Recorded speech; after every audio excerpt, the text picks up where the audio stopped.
Yeah, we're live. Glass House Films Night Review. Carson, Nick, I'm not alone this time. Yay! Cold Pursuit, if the title of this video didn't tip you off to it before, was not expecting what we got in, like, the most pleasant way. The way this thing was advertised, especially with Blue Oyster Cult's Don't Fear the Reaper, seemed like, oh, it's just another Liam Neeson gets revenge movie. The Commuter, but in a snowplow. Exactly. However, what we did get was a very,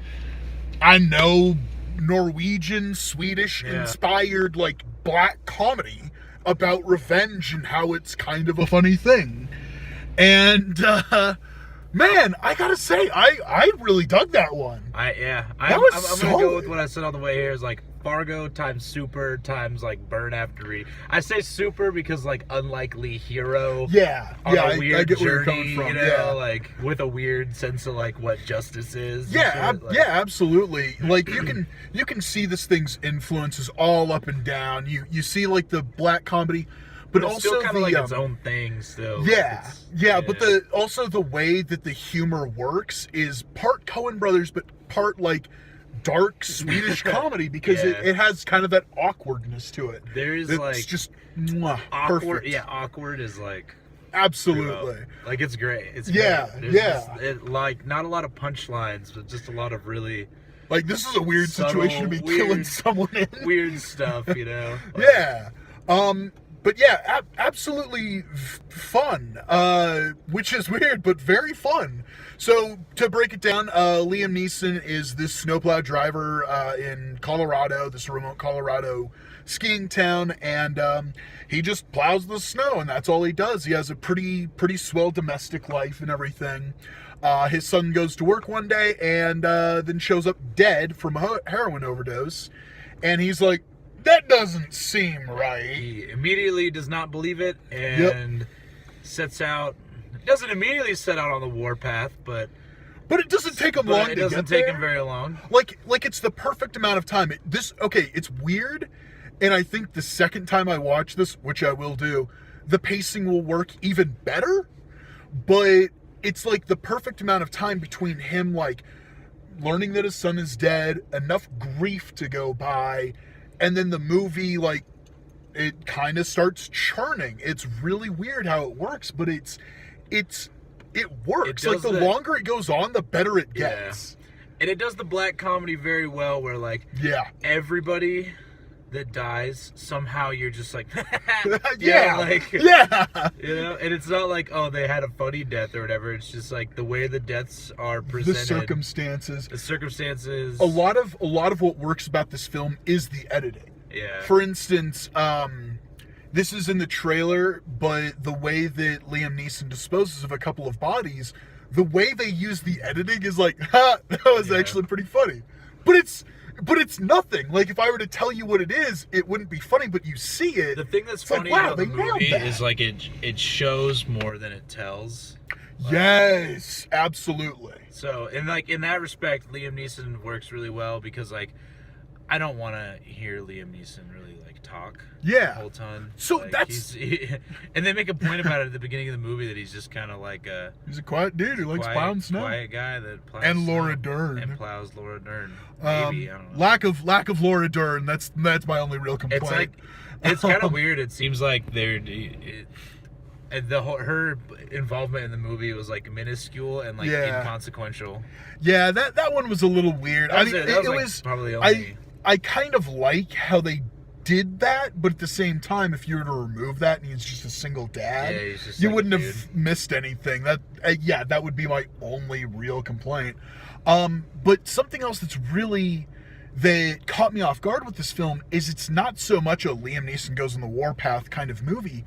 It's an ensemble piece. Yeah. With like an ever-expanding cast of characters that are all great. Like, they're all very distinct people. I think he is probably, like, it feels like there's a almost three-way tie between, like, screen time. Yeah. There's like there's a couple of like 15-minute chunks where he's not really in it. Yeah.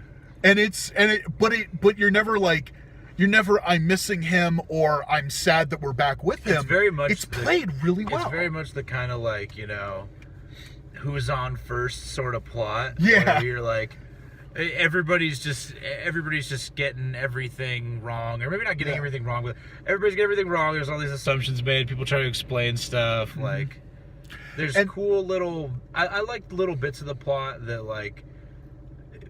I felt like, with the exception of Laura Dern, there were like little plot bits that had like payoff, that were like paid off. Yeah. Things with the henchmen. Yeah, like it felt very organic. It wasn't like because they don't just like exposit it all. Yeah, it's very much like, oh. Okay. Yeah, and that's the other thing, you is get like a nice like chain. You get a nice like chain of events that leads up to like a cool climax. Yeah. And along with the like ever expanding cast of distinct characters, that's something else that feels very Coen. And everybody has a name. Yeah, that they do, and a religion. Everybody's got a name, a religion, a Christian name, a religion, and a nickname. Yeah, Andy. Yeah. I like that one. But anyway, yeah, just a fun movie. Out of nowhere, like sleeper hit for me. Absolutely. Like, I thought this was gonna be like a garbage movie. I'm actually, you know, I'm glad I saw this instead of the Lego movie, because I feel like I know what I'm getting with the Lego movie. Not that like, you know, Lego movie is gonna be bad, but I know what I'm getting at. This was like nice. Like I was kind of like, man, I don't know if I want to go see this, dude. Yeah. Like I was hesitant. You know, I texted you back. I was like, I don't know, man. I guess I'll go. Yeah, but yeah, it ended up being really good, and I definitely think that it's worth it to see it in cinemas. It's just that fun and that funny, cool. Especially. I feel like this deserves some money. Yeah, and that and the audience experience is also kind of fun, because it's at funny the start of the people movie, you're like, don't know when they're supposed to laugh. Yeah. And like, oh, that's, you know, like, oh, that's the funny thing about watching like a black comedy. Yeah. The audience, people are like.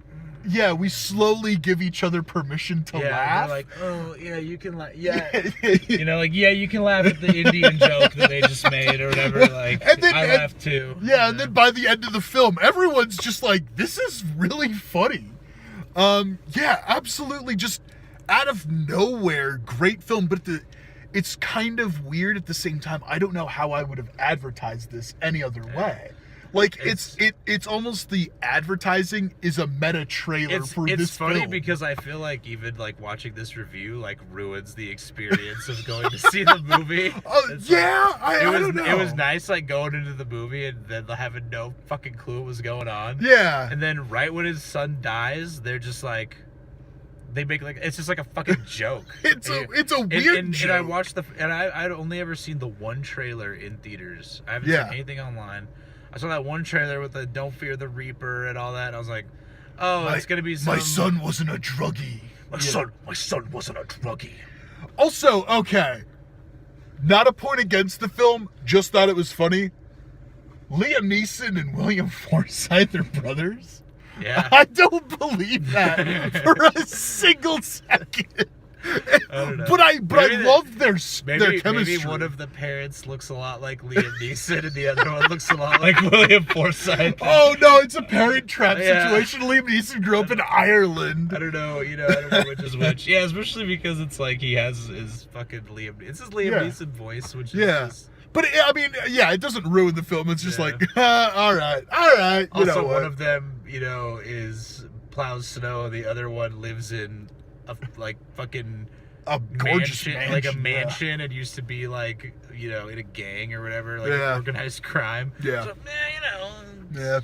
And they're stepbrothers. I guess. But yeah, great film. And while we're speaking of organized crime, finally saw the trailer for John Wick 3 in there. Whew. I'm ready for it, man. I really hope it's good. It's not that I think it's gonna be bad. I don't based. You just don't want to hype yourself up too much. But I do want to hype myself up. Yeah. But although I look at that, I'm like, someone watched The Villainous. Third movies, I'm always skeptical of. Yeah. Yeah. But Yeah. Anyway, looking forward to John Wick 3. It's not coming out next week. It's eventually. I don't even know. But I don't know what's next week. I don't know what's next week either. But I yeah. know there's hits. There's hits coming out. Yeah, something has to come out. If not, we'll just watch and review Cold Pursuit again, I guess. Anyway, also, if you're interested, this is a remake of Scandinavian film, In Order of Disappearance, which, anyway, it's on Amazon Prime. I'm definitely going to check that out this weekend. I think I've heard great things about that one too, so either way, you can't really go wrong, it seems. So until next week when we watch, we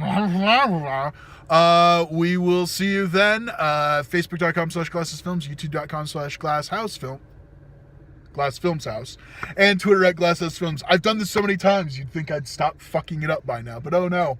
Bye. Shake your camera.